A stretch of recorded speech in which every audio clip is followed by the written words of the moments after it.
코로나19가 재확산하면서 병상 부족 사태 등이 우려되는 만큼 격리 해제 기준을 완화해야 한다는 전문가 권고가 나왔습니다. 현재는 메르스 사태 당시 기준을 따르고 있지만 코로나19는 발병 후 며칠이 지나면 전염력이 낮아지기 때문에 장기 격리가 불필요하다는 겁니다. 방역당국도 입원과 퇴원 관련 기준을 변경해서 이번 주 발표하겠다는 방침을 밝혔습니다. 김지환 기자입니다. 방문 판매 업체부터 물류센터와 노인요양시설까지 소규모 집단 감염 확산세는 좀처럼 수그러들 기미가 없습니다. 6개월 가까이 이어진 코로나19 사태에 의료 체계에도 과부하가 걸렸습니다. 현재 전체 음압병상 가운데 입원할 수 있는 병상은 30% 정도.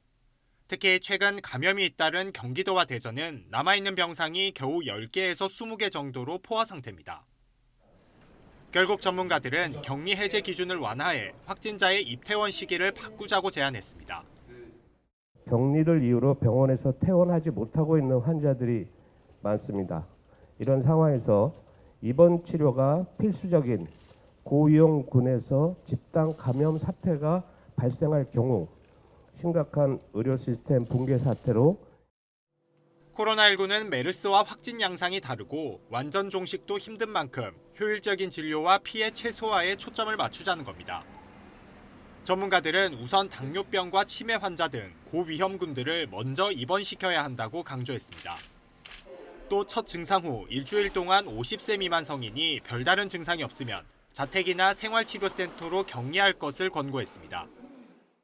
호흡곤란이 없고 고혈압, 당뇨, 만성 폐질환, 만성 신질환, 치매 같은 기저질환이 없는 분들은 궁극적으로 이제 산소 치료가 필요할 정도로의 중증으로 진행한 경우 사실 1.8%밖에 불과했습니다.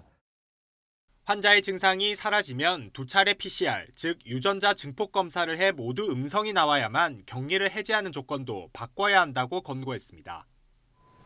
코로나19는 5일 정도 지나면 전염력이 낮아지지만 증식력을 잃은 바이러스 탓에 검사 결과는 계속 양성이 나올 수 있어 소모적이라는 겁니다. 질병관리본부는 전문가들의 제안을 받아들여 조만간 기준을 완화한 새로운 병상 자원 관리 방안을 마련하기로 했습니다. YTN 김지환입니다.